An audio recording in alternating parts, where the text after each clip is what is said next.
नमस्कार बच्चों। पिछले वीडियो में हमने कबीर दास जी के 5 दोहों का अर्थ पढ़ा था। अब आज हम छठे दोहे पर आते हैं। मैं रोऊं तो बल घटे, हंसो तो राम रिसाई, मनई माई बिसूरना, ज्यों गुण खाटहि खाई। कबीर दास जी कहते हैं कि अगर मैं इस संसार में व्याप्त पाखंड को देखकर रोऊं तो मेरा आत्मबल घटता है, और अगर मैं हंसता हूँ तो इसको देख करके राम नाराज हो जाएंगे, ईश्वर को अच्छा नहीं लगेगा, क्योंकि संसार उसके ही द्वारा रचित है। इसी कारण मैं मन ही मन दुखी रहता हूँ, और उसी प्रकार से मन को चिंता खाती रहती है, जैसे कि लकड़ी को घुन खाता है और एक दिन लकड़ी को समाप्त कर देता है।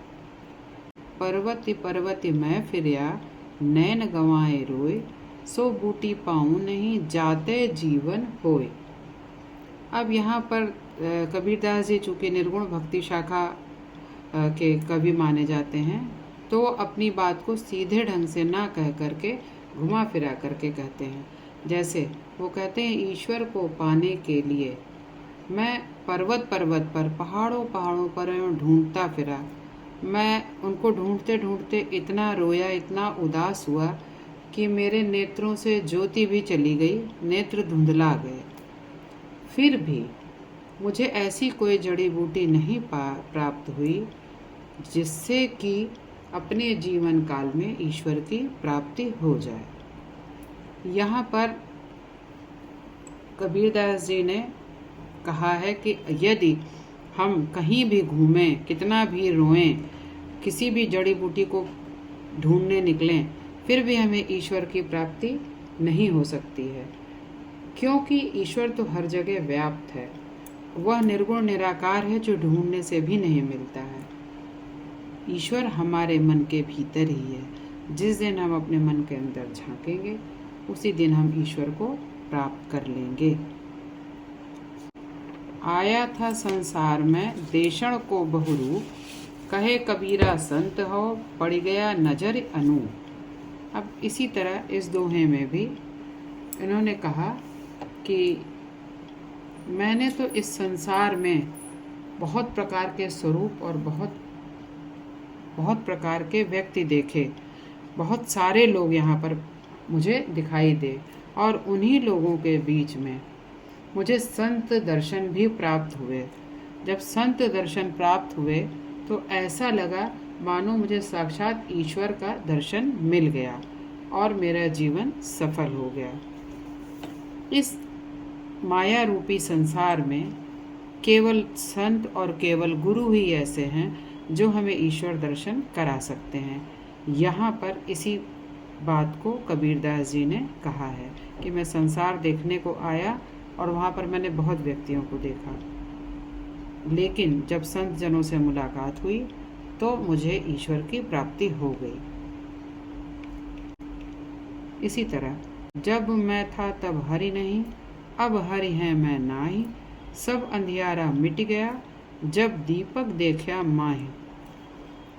कबीर दास जी की यह साखी बहुत अधिक प्रचलित है, और यहाँ पर उन्होंने अहंकार और माया को दर्शाया है कि जब अहंकार और माया मन के भीतर रहता है तो ईश्वर वहाँ पर आकर रह नहीं सकता। कबीरदास जी कहते हैं, ईश्वर प्राप्ति के मार्ग में अहम को बाधा रूप है। क्योंकि जब मेरे हृदय में मैं अर्थात अहंकार था, तब वहाँ ईश्वर का वास नहीं था, और अब वहाँ पर ईश्वर का वास है, तो मैं ना ही अर्थात अहंकार नहीं रह गया है। सब अंधियारा मिट गया, और उसी प्रकार मेरे हृदय में हरि के आने से अंधियारा उसी प्रकार मिट गया, जिस प्रकार की जब अंधेरी रात में दीपक की रोशनी होती है तो चारों तरफ जो अंधकार व्याप्त होता है वो समाप्त हो जाता है, और उसकी रोशनी में हमें सब कुछ दिखाई देने लगता है।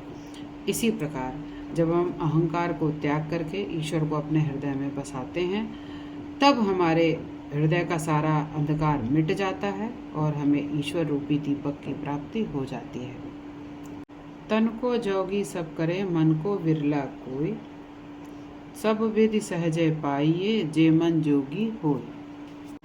यहाँ पर भी कबीरदास जी ने कहा है कि संसार में तो सभी लोग अपने शरीर पर भगवा वस्त्र पहनकर सन्यासी का रूप धारण कर लेते हैं, परंतु मन को योगी बना पाना सबके बस की बात नहीं है।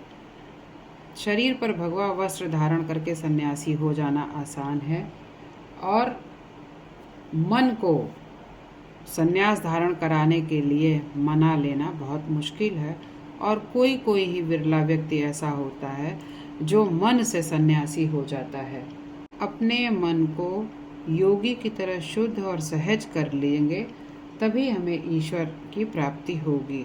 और जो व्यक्ति अपने मन को योगियों की तरह स्थिर कर लेते हैं और सहज कर लेते हैं, अपने मन को वश में कर लेते हैं, उन्हें सारी सिद्धियां सहज ही प्राप्त हो जाती हैं और वे सच्चे अर्थों में सन्यासी हो जाते हैं।